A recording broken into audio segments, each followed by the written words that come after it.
Isipin mo, saglit lamang, na wala ni isa mang bagay sa iyong realidad ang tunay na tahimik. Ang matibay na lupa sa ilalim ng iyong mga paa, ang hanging pumapaligid sa iyo, maging ang mga guni-guni sa iyong isipan, lahat ay kumikilos ng walang humpay, bahagi ng walang hanggang tibok ng hindi nakikitang enerhiya. Ngayon, lalahad natin ang isa sa mga pinakamalalim at pinakatatagong katotohanan ng sansinukob, ang batas ng pagkikibol o getaran. Isang sinaunang kapangyarihan na hinabi sa mismong himaymay ng pag-iral, ang ikatlong hermetikong prinsipyo na nagbubunyag na wala ni isang bagay ang tunay na nananahimik, walang lubos na hindi gumagalaw, ang lahat ay nagkikibol. Ang batas na ito na tila ibinulong ng mga sagradong tekstong hermetiko ng sinaunang panahon at umaalingaw-ngaw sa mga modernong paghahayag ng pisikang quantum, ay nagsisilbing tulay sa pagitan ng agham at mistisismo, isang susi para sa mga handang maglayag sa likod ng tabing ng mismong realidad. Sa paglipas ng mga siglo, mga manggagalugad, pilosopo at mistiko ang nakatuklas na ang lahat ay enerhiya, lahat ay galaw, isang katotohanang sumasaklaw sa nakikita at di nakikita. Ngunit ano ang kahulugan nito sa iyo? Paano nito hinuhubog ang iyong pag-iral, ang iyong kamalayan, maging ang iyong kaluluwa? Maghanda sa paglalantad ng misteryo ng pagkikibol, kung saan ang agham ay umuugnay sa banal, kung saan ang kamalayan ay sumasayaw kasama ng sansinukob, at kung saan ang lihim ng pagbabago ng iyong realidad ay matagal nang natatago. Ano ang batas ng pagkikibol? Sa sinaunang karunungan ng hermetisismo, ang batas ng pagkikibol ay nakatindig bilang isang haligi ng pandaigdigang katotohanan, isang puwersang namamahala sa mismong kabuuan ng pag-iral. Ito ang ikatlong prinsipyo mula sa 7 banal na prinsipyo ng Hermetis, ang pundasyon ng mga aral na iniuugnay kay Hermes Trismegistus. Ipinakikita ng batas na ito ang tagong likas ng realidad, hinihikayat tayong makita na ang galaw ang pinakasentro ng paglikha, walang lubos na matibay, walang ganap na nakahinto. Sa pinakailalim na antas, lahat ng ating inaakalang materya ay pawang enerhiya lamang, nagkikibol, nagbabago, at buhay. Sinaunang karunungan at kosmikong pagkikibol. Ang pananaw na ito na matagal nang batid ng mga mistiko ng nakaraan at ngayon ay pinatutunayan ng modernong agham, ay dati-rati turing na radikal, lampas sa abot ng pandama ng tao. Subalit, ang kaisipang lahat ay nagkikibol ay hindi lamang pag-aari ng hermetisismo. Ito'y katotohanang nakaugat sa mga tradisyonal na espiritual ng kasaysayan ng sangkatauhan. Sa Hinduismo at mga tekstong Veda, ang mantrang Om ay igalang bilang pinagmulan ng pag-iral, isang tibok na yumayakap sa buong sansinukob. Naniniwala ang mga Ehipsyo at Griego na sa pag-unawa sa sayaw na ito ng kosmos ay makakamit ang harmonya at karunungan na pagtatanto na ang universo ay laging nasa agos at walang hanggang pagbabago. Inilahad ng pilosopong Griego na si Heraclitus ang katotohanan ito. Ang lahat ay dumadaloy. Ang pagbabago ang tanging permanente sa buhay. Pagkikibol, tulay ng pisikal at metapisikal. Para sa hermetisismo, ang pagkikibol ay tulay sa pagitan ng nakikita at di nakikita, sa pagitan ng materyal at metapisikal.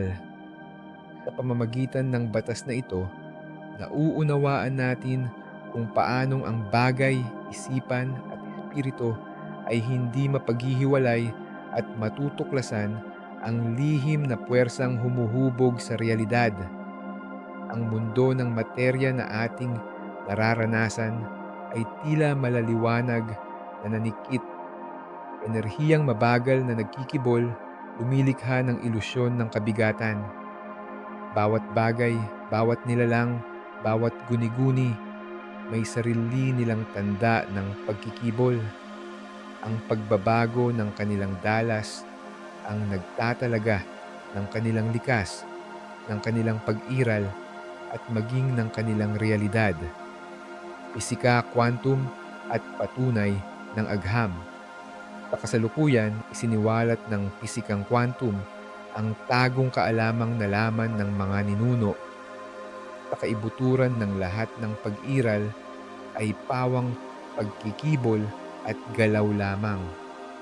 Hindi kailanman nananahimik ang atom o anumang subatomikong partikel.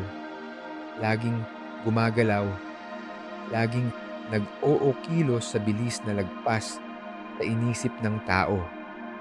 Nagbibigay anyo sa ilusyon ng katatagan na tinatawag nating realidad. Mistulang inendorso ni Einstein ang batas na ito nang sabihin niya, ang lahat ng bagay sa sansinukob ay enerhiya at pagkikibol. Sa kanyang revolusyonaryong ekwasyon, E MC2, inihayag na ang materya at enerhiya ay magkabilang anyo lamang niya, nagiging isa, maaaring magpalitan, at nagmumula sa iisang pinagmulan. Ang pananaw na ito ay sumasalamin sa hermetikong katotohanan na lahat ng bagay, nakikita man o hindi, ay ekspresyon ng pagkikibol.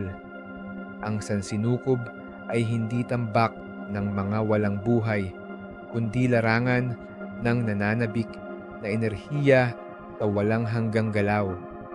Pagpapaayon ng sarili sa pinakamataas na pagkikibol sa pag-unawa at pagtanggap sa batas na ito, hinahahabol ng hermetikong tagasunod ang pagpapaayon ng sarili sa pinakamataas na pagkikibol sa isip at sa kaluluwa. Kapag natamo ito, siya ay sumasampa tungo sa lalong malalim na pagkaunawa sa kataas-taasang pinagmumulan. Sa di mauubos na simula, ang pinakapinagmulan ng lahat ng pag-iral, pagkikibol at daigdig ng quantum.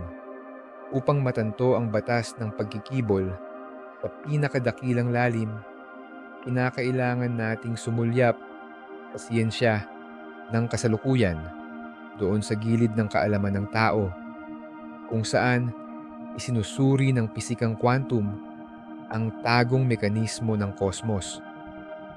Ang matagal ng alam ng mga sinaunang hermetiko ay ngayon ay napatunayan ng modernong agham.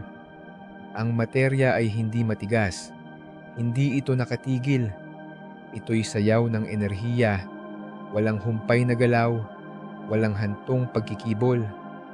Ang lahat ay pagkikibol. Sa pinakaubod, ang sansinukob ay hindi itinatag ng mga bagay, kundi ng pagkikibol. Bawat partikel, bawat atom, bawat bituin, nagkikibol sa taktop-tibok na ritmo. Ang sinumpatigas na anyo ay ilusyon lamang ng kasalukuyan.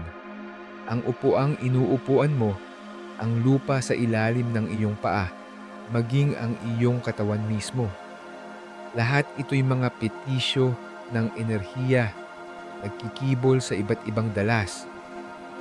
Pinatunayan ng pisikang quantum na ang ating persepsyon ng solidong materya ay sumasalamin lang sa isang simponya ng mga partikel na walang tigil na gumagalaw, nag-uunahan at bumubuo ng panibagong anyo. Kahit pa tahimik, nananatiling nag-ookilos ang mga atom at ang pagkikibol nila ang pinakapundasyon, realidad. Natatangging tanda ng pagkikibol. Bawat bagay, maging ito'y butil ng buhangin o isang bituin, may natatangi at walang katulad na tanda ng pagkikibol.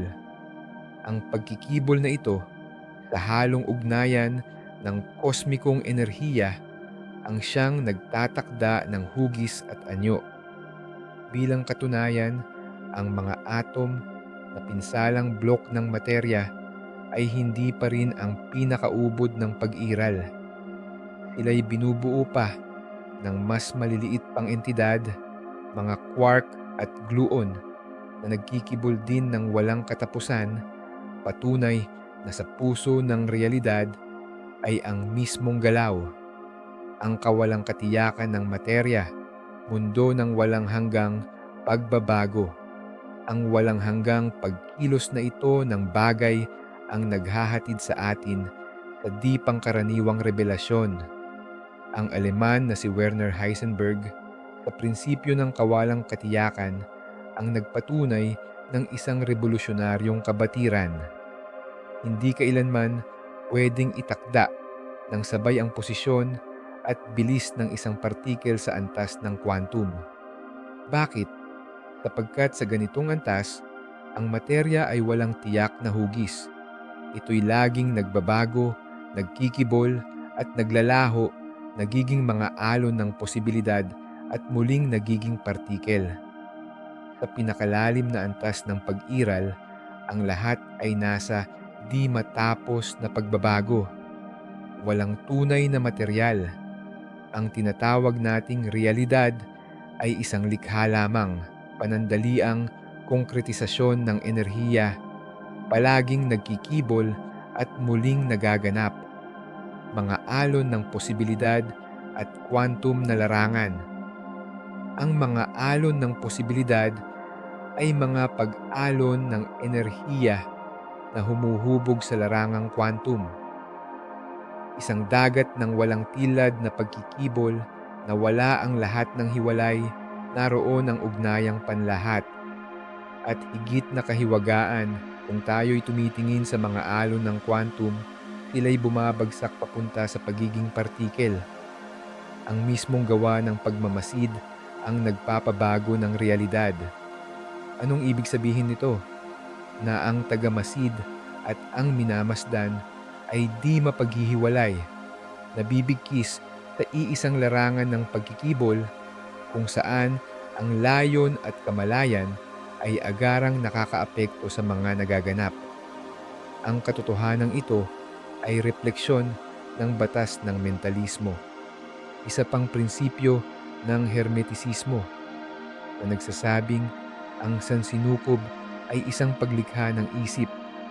Nagkakaisa ang isipan at enerhiya sa paghuhubog ng realidad. Ang isip bilang tagapaglikha ng pagkikibol. Kung ang pisikal na bagay ay nagkikibol, gayon din ang ating isip at damdamin. Napatunayan ng neurosiyensya ang matagal nang naintindihan ng mga mistiko. Ang ating mga brainwave ay nagadya batay sa ating mental at emosyonal na kalagayan. Sa mga sandali ng kapayapaan at pagninilay, naglalabas ang utak ng mababang dalas na brainwave alpha, kasabay ng kapayapaan at linaw. Sa yugto ng labis na stress at aktibidad, beta waves na mataas ang dalas ang namumuno, kaugnay ng tensyon at pangamba. Subalit, ang mga pagkikibol na ito ay hindi nagtatapos sa ating loob. Lumalampas ito sa katawan at naaabot pati ang paligid. Larangan ng electromagnetic ng isipan na tuklasan ng mga pag-aaral, partikular ng HeartMath Institute, na ang puso ng tao, hindi ang utak, ang naglalabas ng pinakamalakas na electromagnetic field sa katawan. At ano ang nagtatalaga ng dalas ng larangang ito? Damdamin, ang pagkikibol ng ating puso na hinuhubog ng ating emosyon ay hindi lamang nagbabalanse sa ating loob, kundi umiimpluwensya rin sa paligid, bumubuo ng ating panlabas na mundo. Dito sumisilip ang napakalalim na katotohanan sa pag-aayos ng ating panloob na pagkikibol sa pamamagitan ng meditasyon, layon at focus. Kaya nating baguhin hindi lamang ang ating mundo sa loob, kundi maging ang ating kapaligiran. Matagal na itong kabatiran ng mga hermetiko. Ngayon, tinutulungan na itong patunayan ng mga quantum na siyentipikong sina Niels Bohr at Max Planck. Wika ni Planck, ama ng quantum, ang lahat ay pagkikibol, ang sansinukob bilang ugnayang pagkikibol. Ang ganitong realidad ng quantum ay ganap na kaayon ng karunungang hermetiko. Ang sansinukob ay hindi magkakahiwalay, hindi magulo, hindi mekanikal. Isa itong napakalawak at magkakaugnay na larangan ng enerhiya, sabayang nagkikibol sa harmonya.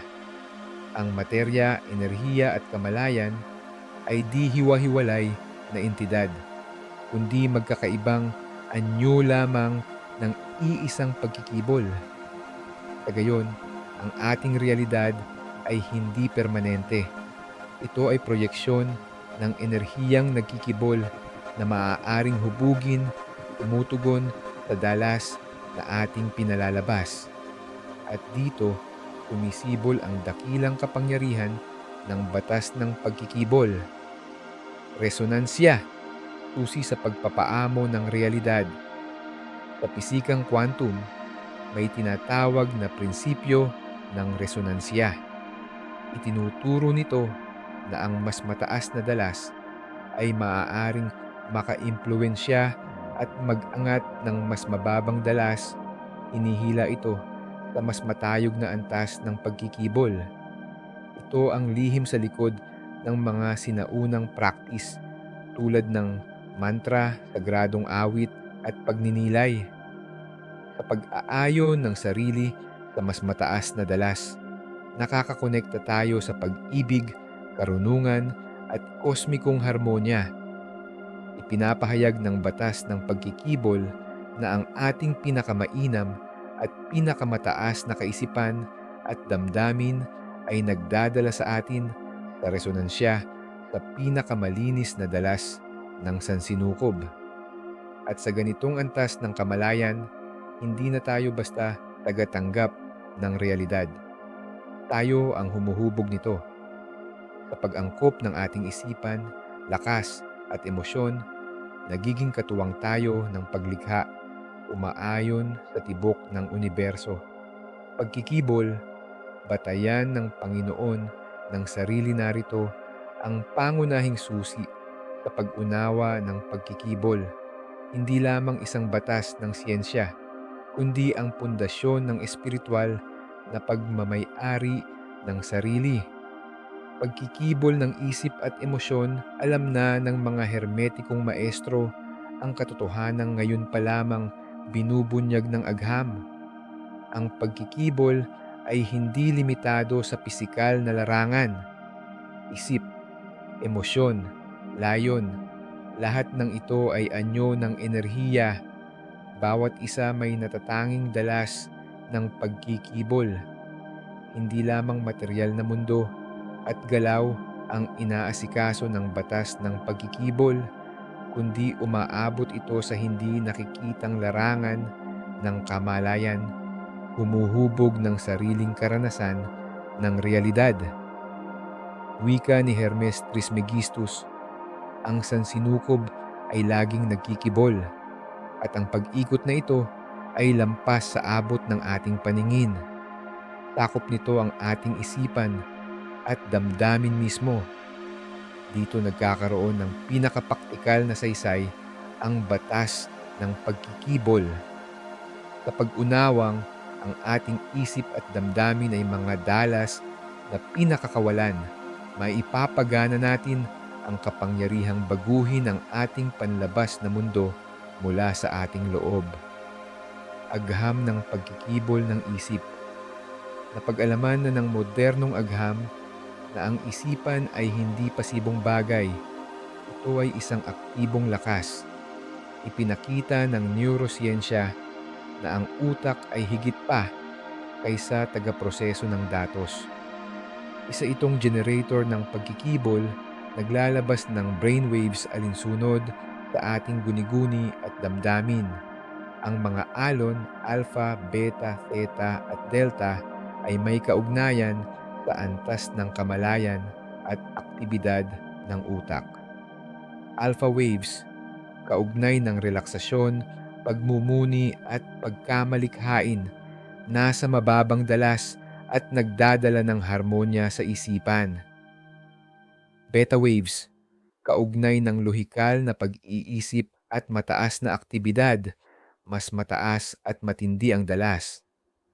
Theta waves, lumalabas sa malalim na meditasyon at sandali ng kaliwanagan, tumatahak patungo sa unawain ng ilalim ng kamalayan. Delta waves, pinakamababa ang dalas, nakalilikha tuwing malalim ang tulog sa mga yugto ng paggaling at panunumbalik. Ngunit lampas pa rito, bawat guni-guni, bawat damdamin, bawat layon, naglalabas ng dalas na nakikisalamuha sa larangan ng realidad. Ang positibong isipan at matatas na dalas ay lumilikha ng harmonyosong enerhiya, samantalang ang laman ng takot at negative ay katarantaduhan at pagbaba ng balanse. Kala ng kamalayang pagkikibol, itinuturing ni Dr. David Hawkins, isang bantog sa larangan ng psikolohiya, ang iskala ng kamalayan batay sa dalas ng pagkikibol ng emosyon ng tao. Nakagugulat ang ipinakita nito. Ang damdaming tulad ng pag-ibig, kagalakan at kapayapaan ay may pinakamataas na dalas. Poot, galit at pagsisisi ay mabigat at madilim ang pagkikibol.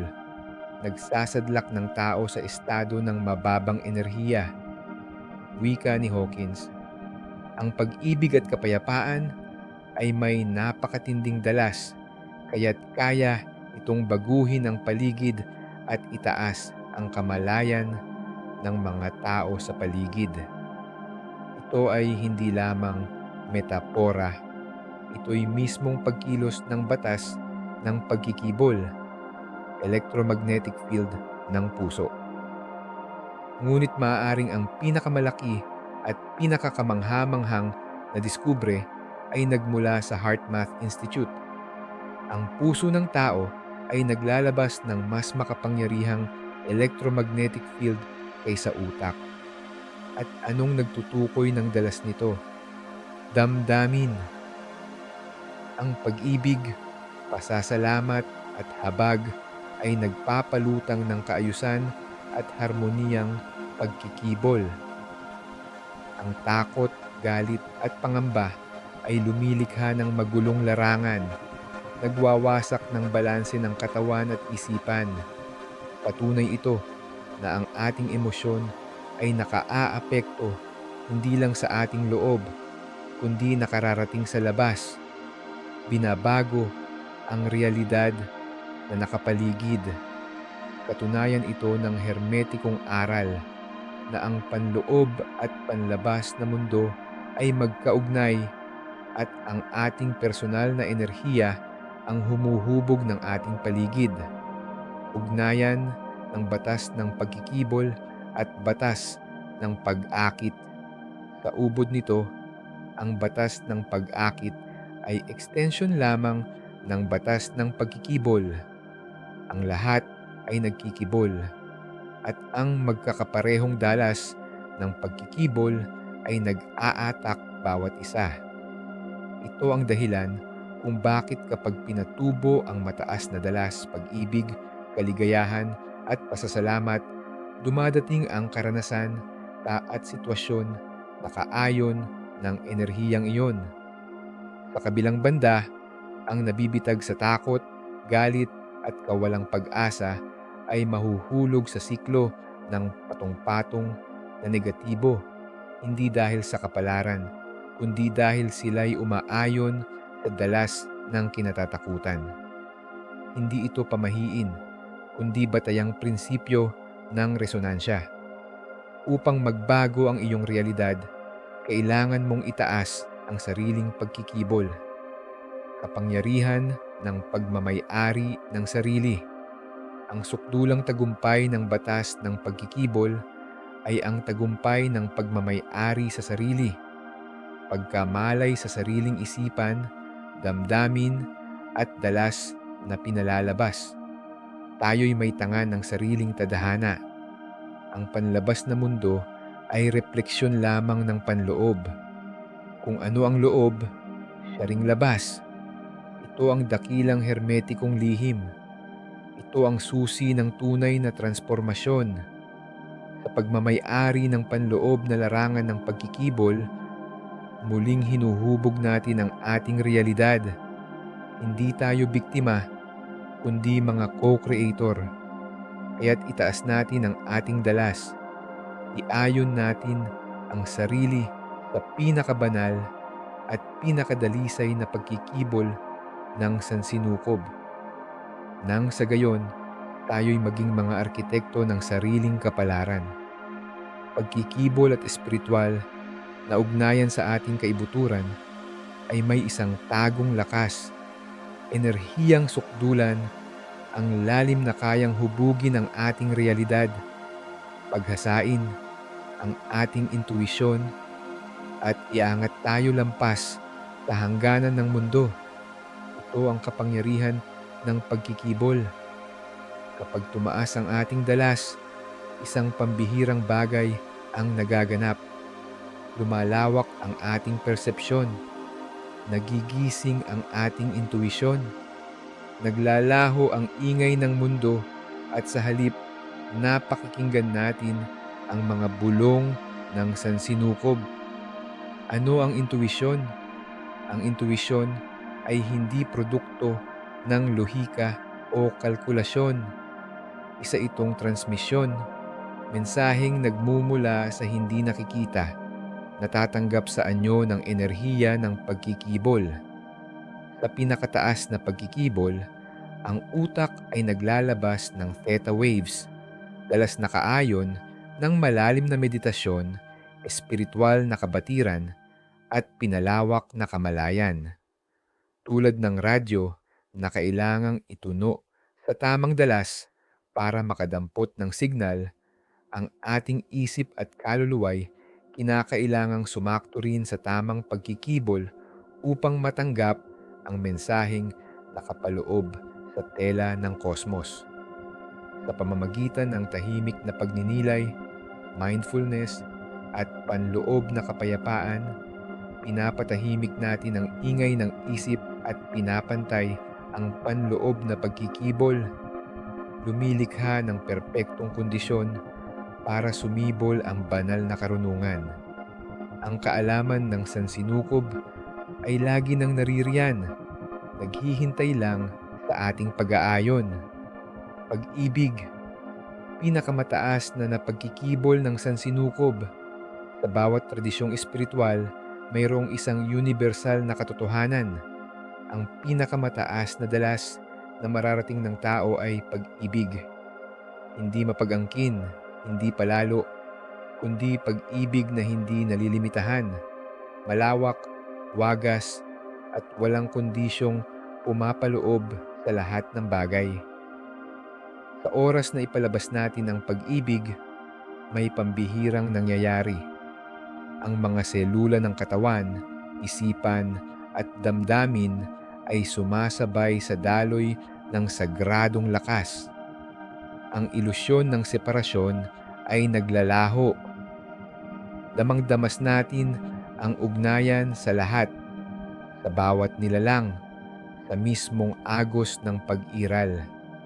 Ito ang kinatatangi ng mga mistiko, mga pantas, at mga naghahanap ng espiritualidad sa lahat ng panahon, karanasan ng pagkakaisa, ng kamalayang pagkikibol. Ipinakita ni Dr. David Hawkins sa kaniyang pag-aaral ng kamalayang pagkikibol na ang dalas ng pag-ibig ay may lakas na tunawin ang takot, itaas ang kamalayan, at maghilom hindi lamang sa sarili kundi sa paligid. Sa pananaw hermetiko, ang pag-ibig ay pagiging kaayon sa malikhaing enerhiya ng sansinukob. Tayo'y naging daluyan ng ilaw, naghahatid ng kagalingan, karunungan, at harmonya, hindi lamang para sa sarili, kundi para sa kolektibong kamalayan. Mga praktis sa pagtaas ng pagkikibol. May mga praktikal na hakbang upang itaas ang ating pagkikibol at sumabay sa daloy ng lakas. Isa sa pinakamakapangyarihang paraan ay ang habag. Kapag isinapuso natin ang pag-ibig at pangunawa sa lahat ng nilalang, maging sa sarili natin, inilalayo natin ang sarili sa mababang dalas ng paghuhusga, tama ng loob, at galit. Binabago natin ang ating tatak ng pagkikibol. Inaani ang dumadaloy na lakas ng langit sa ating buhay. Ang pagpapatawad ay isa sa pinakamabilis na landas sa pagtaas ng pagkikibol. Hindi ito kahinaan, kundi ang pagpapanagan ng mabigat na pasanin ng damdamin na nagbibigkis sa atin sa nakaraan. Ang pagpapatawad ay pagbubukas ng pinto papuntang mas mataas na dalas, higit na kaliwanagan at kalayaan ng espiritu. Sa pamamagitan ng meditasyon, ecstasis, yoga, qigong, at iba pang sinaunang praktis, nakadadalos ang maraming naghahanap sa tugatog ng pinakadalisay na pagkikibol. Sandaling naglalaho ang hangganan sa pagitan ng ako at sila. Sa pilosopiyang hermetiko, ito'y inaanyong pagbalik sa pinagmulan. Simula ng pagkaunawang tayo'y hindi talaga kailanman naging magkahiwalay sa kataas-taasan. Sa mistikong wika, tinatawag itong samadhi, isang kaganapan ng lubos na pagkikibol na kaayon ng sansinukob.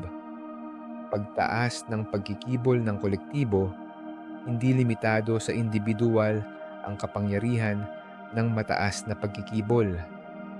Sa pagtaas ng dalas natin, naaapektuhan din ang lahat sa paligid.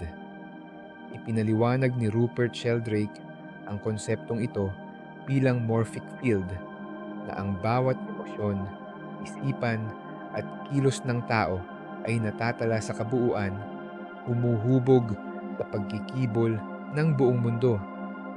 Sa pag-ikot natin sa kapayapaan, pag-ibig at habag, hindi lang natin binabago ang sarili, tinatayog natin ang kamalayang panlahat. Hindi ito pilosopiya lamang, kundi pananagutang espiritual. Kapag tumaas ang ating pagkikibol, tayo'y naging tanglaw sa dilim, daluyan ng banal na lakas sa mundo. Muling pinatotohanan ng mga pantas, gawin mong ikaw ang pagbabagong nais mong makita sa daigdig, ani Gandhi. Kaya ang pinakadakilang hangarin ay hindi lamang sariling kamulatan, kundi ang pagpapaangat rin ng kolektibong dalas ng sangkatauhan. Sa paglaon ng sariling enerhiya, pag-aayon sa pag-ibig at paglampas sa mababang dalas, nag-aambag tayo sa isang mas matahimik at malay na mundo. Maging tinig ng banal na resonansya, piliin natin ang pinakamatayog na dalas, maging lagitik at alingawngaw ng dibino. Sapagkat kung tayo'y magbago mula sa loob, ang buong sansinukob ay iindak kasabay natin. Paglalapat ng batas ng pagkikibol sa araw-araw, ngayong naibunyag na Ang misteryo ng pagkikibol, naiintindihan na ang bawat guni-guni, damdamin at kilos ay taglay na dalas. Isa pa ring tanong ang nananatili: paano natin maisasakatawan ang lakas na ito sa araw-araw na buhay? Ang sagot ay simple ngunit malalim. Sa malay na pag-angkop ng ating pagkikibol, hinuhugis natin ang sarili nating realidad. Hindi ito abstract na filosofiya, kundi isang sinaunang katotohanang pinatunayan ng agham at maaaring angkinin ng sino mang handang isabuhay ito. Narito ang mahahalagang hakbang sa pagtaas ng iyong pagkikibol at pag-aayon sa pinakabanal na dalas ng sansinukob. Unay malay na isipan at salita. Ang ating mga salita at guni-guni ang arkitekto ng ating pagkikibol. Ang bawat negatibong kaisipan, bawat salitang puno ng pamumuna ay nagpapakawala ng bigat at bumababa sa ating enerhiya, na apektuhan ang ating isip, damdamin at pisikal na katawan. Sa kabaligtaran, ang mga salitang nakapagtatayo at mapagtibay, pati positibong pananaw, ay nag-aangat sa ating pagkikibol, nagdadala ng linaw, positibidad at harmonya ng espiritu. Tandaan, bawat salitang binibigkas ay isang mantra na humuhubog sa iyong realidad. Pumili ng mga salita ng may katalinuhan. Luwas kapangyarihan ng meditasyon. Ang meditasyon ay higit pa sa panandaliang pahinga. Isa itong sagradong practice na umaayon sa iyong pagkikibol sa kosmikong harmonya. Ang pangaraw-araw na meditasyon ay nagpapayapa ng mental at emosyonal na enerhiya, nagiging daluyan para sa mas mataas na kamalayan. Sa tahimik na sandali, naglalaho ang ingay ng mundo at sumasabay tayo sa ritmo ng buhay mismo. Maging ilang minutong paghinga at katahimikan bawat araw ay kayang ayusin muli ang iyong larangan ng enerhiya, nagpapalakas, nagpapatalas ng intuition at nagpapanumbalik ng balanse. Pagkakaugnay sa kalikasan. Ang kalikasan ay himig na buhay ng isang dalisay na pagkikibol. Mga puno, ilog, bundok, hindi sila sumusuway sa agos ng buhay. Sila'y nagkikibol, nakasabay ng sansinukob. Ang paglalakad sa gubat, paghiga sa buhangin, o pagsisid sa dagat ay umaangkop sa iyong enerhiya sa likas na ritmo ng daigdig. Itinuro ng maraming espiritual na tradisyon na ang paghawak sa mga elemento, hangin, tubig, lupa at apoy ay naglilinis ng kaluluwa at nagbabalik ng balanse. Kapag naputol tayo sa kalikasan, napuputol tayo sa sarili nating diwa. Sa pagtaas ng pagkikibol, magbalik tayo sa sinapupunan ng lupa. Dieta at pangangalaga sa katawan. Lahat ng nilulunok natin, pisikal, mental at emosyonal, ay nakaaapekto sa dalas ng ating pagkikibol. Ang sariwa at likas na pagkain, prutas, gulay at pagkain mula sa halaman ay may mas mataas na dalas kaysa sa kinumpuni o gawa ng tao. Kung mas magaan at wagas ang pagkain, mas mataas ang enerhiyang iniaambag. Ang iyong katawan ay instrumento. Ang iyong pinapakain ay tumutukoy sa ganda ng iyong pagkikibol. Sa pagpili ng kasiglahan, pumipili kang mamuhay sa mataas na dalas. Kadalisayan ng emosyon at espiritual na pagkakaugnay. Ang emosyon ay mga alon ng enerhiyang nanginginig sa hibla ng realidad.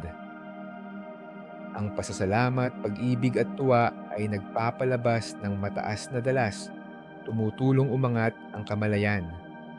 Ang takot, galit at hinanakit ay humihila pababa, binibitag tayo sa siklo ng pagdurusa. Sa paglinang ng mas matayog na isipan, dalisay na damdamin at malalim na ugnayan sa mas mataas na sarili, sumasabay tayo sa simponya ng paglikha mismo. Ito ang tunay na esensya ng paglalakbay espiritual, ang pagtaas ng pagkikibol hanggang sumanib sa ritmo ng kosmos. Dakilang katotohanang kosmiko, hindi tayo hiwalay sa sansinukob. Tayo ay palamuti at ekspresyon nito. Bawat hingang iniaangat mo, bawat kaisipang binubuo, bawat hakbang na pinipili, ikaw ang humuhubog ng iyong sariling realidad. Kaya't alalahanin sa bawat saglit, tayo'y hinabi mula sa parehong ritmo ng mga bituin, mula sa hiningaring bumuhay sa mundo. Iangat ang iyong pagkikibol, tumabay sa kawalang hanggan, at tunghayan kung paanong ang sansinukob ay magbabago sa harap mo. Maraming salamat sa inyong panonood.